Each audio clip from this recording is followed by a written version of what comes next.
Halo teman-teman, selamat datang di channel Scalping Trade. Ya, kembali saya akan coba sharing rekomendasi saham untuk dijadikan sebagai watchlist untuk scalping ya, untuk trading di tanggal 5 Mei 2025. Jadi sebelum masuk ke list sahamnya, saya disclaimer kalau saya tidak mengajak teman-teman untuk beli dan jual. Jadi keputusan beli dan jual tetap ada di tangan teman-teman masing-masing, dan ya saya harap teman-teman bisa coba juga melakukan analisa pribadi gitu ya. Dan biasanya teman-teman saya hanya entry di saham yang saya jadikan sebagai WL ketika dia direspon market. Jadi kalau dia naik 2-3%, saya biasanya ikut, dan biasanya kalau dia hanya kuning atau cenderung atau malah merah gitu ya, saya nggak akan entry ya. Dan balik lagi saya ingetin, tidak ada kepastian bahwa saham yang saya rekomendasikan itu akan naik. Ya, jadi resikonya sepenuhnya dari tangan teman-teman, dan teman-teman harus bertanggung jawab ya dengan resikonya. Oke.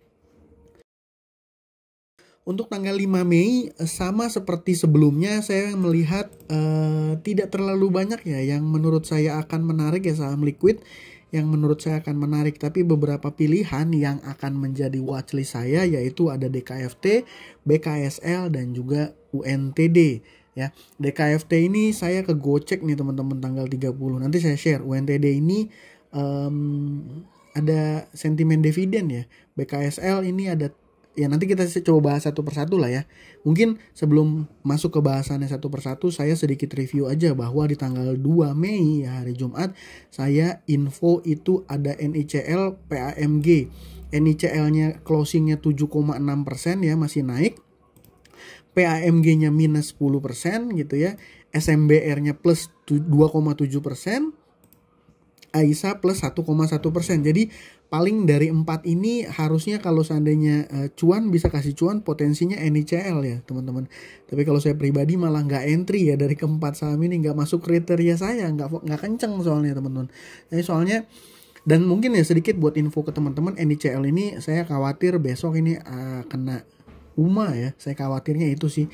PAMG nih kayaknya ya udahan ya, udah nggak seru.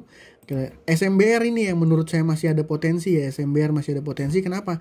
Karena tanggal 2 ternyata net top buy satunya itu masih broker XC.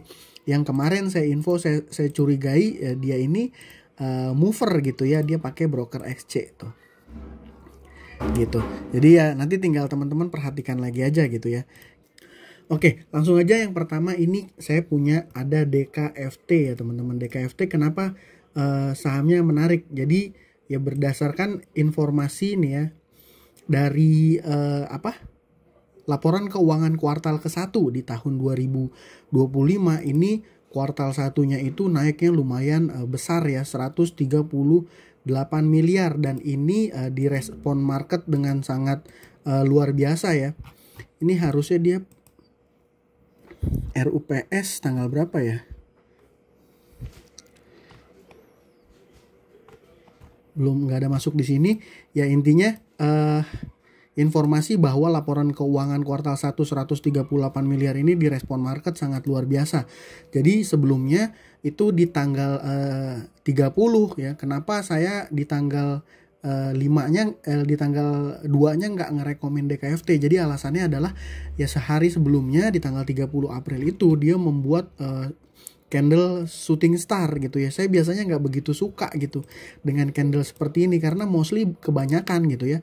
Ini lanjut turun, dan saya lihat broksumnya pada saat itu ini net buy-nya itu dilakukan oleh broker AK, yang mana AK-nya ini dan ZP-nya ini sama BK ini mostly broker foreign gitu ya. Jadi foreign-nya ini beli. Ya saya berasumsi wah ini udah mau break, volumenya lumayan gede, terus mungkin bot foreign ini tertrigger untuk melakukan pembelian. Dan domestiknya sendiri SQ sama YP guyur ya, SQ-nya 4,2 miliar exitnya. Jadi pada saat itu di tanggal 30, menurut saya ini kurang begitu menarik karena logika saya DKFT ini bukan perusahaan yang porsi kepemilikannya itu besar di foreign gitu ya. Nah, di sini kan foreign-nya hanya 1,6% gitu ya. Jadi kalau seandainya mover di sini adalah foreign ya, saya ragu gitu ya akan lanjut sahamnya. Tapi di luar dugaan ternyata keesokan harinya justru malah naik kenceng ya. Jadi alasannya ini kemarin kenapa DKFT nggak masuk ya. Ternyata saya salah, jadi analisa saya ternyata salah.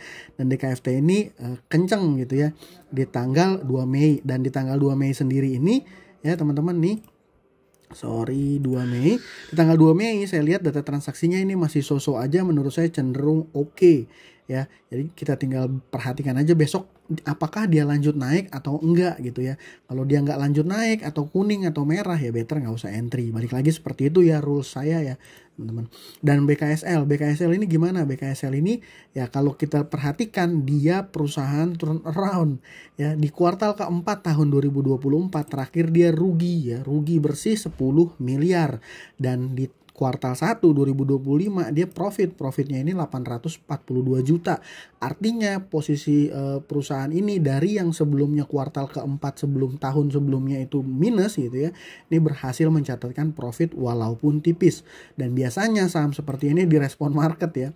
Dan kalau ngelihat chartnya pun gitu ya, melihat posisi chartnya pun ini posisinya udah break, dia punya resist gitu ya. Kalau saya perhatikan di sini resist 90 dan dia udah hit di 104 ya. Besok gimana respon marketnya, apakah lanjut naik atau enggak ya, saya jujur juga saya pribadi nggak bisa tebak itu, tapi ngelihat data transaksi dan volume yang terjadi ini mengindikasikan saham BKSL menarik ya. Balik lagi kan pola pergerakannya juga saya suka ya, dia naik gitu ya pada saat market opening gitu. Jadi ya bener-bener yang scalper gitu ya, yang mantau ketika market opening ini bisa berpotensi kasih profit lah gitu ya. Dan kalau dilihat secara trade book juga kekuatan dia buyernya itu 5,3 juta lot gitu ya, sellernya 3,2 juta lot gitu ya.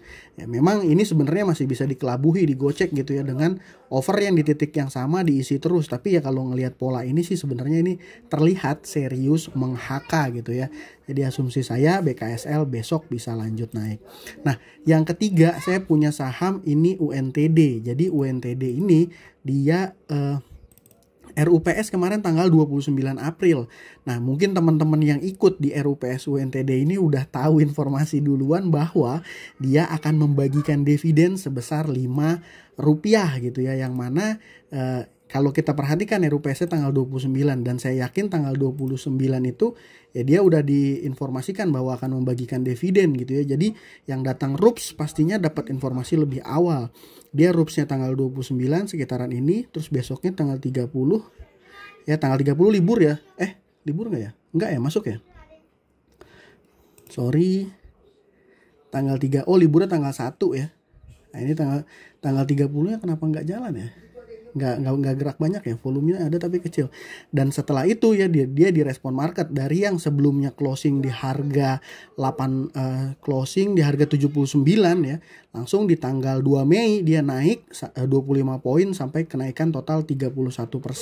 Ya kalau ngelihat pola kayak gini ya teman-teman, cara saya menghitung dividen yieldnya sederhana sebenarnya, seperti ini ya. Dia punya total dividen itu sebesar Rp5 ya, dibagi harga saham closing. Ini closing setelah naik tinggi ya teman-teman, setelah naik tinggi ya segini dikali 100. Ya kurang lebih masih akan ada yield sekitar 4% ya. Jadi tanggal yang perlu diperhatikan untuk dividen ini adalah tanggal ex-date, yang mana masih di ex-date-nya di tanggal 9 Mei ya. Jadi kita masih punya spare waktu ya, 9 Mei berarti berapa candle nih? 1 2 3 4. Ya, saya berasumsi di sini besok masih akan ada volatilitas ya. Apakah dia akan naik atau turun ya saya pribadi juga nggak tahu ya. Dan di saham UNTD ini mostly data transaksinya ini gebuk-gebukan antar sesama retail gitu ya.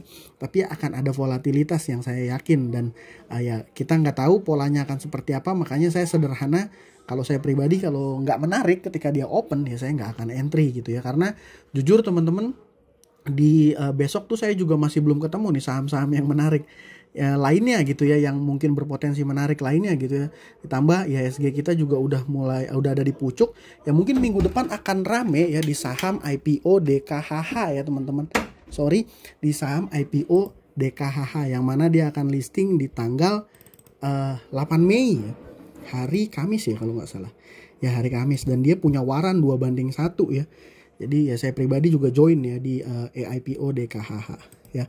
Mungkin seperti itu ya untuk tanggal 5 DKFT BKSL UNTD ya. Nah itu semoga apa yang saya sampaikan bisa bermanfaat buat teman-teman semua. Terima kasih buat teman-teman sudah menonton. Salam cuan, thank you.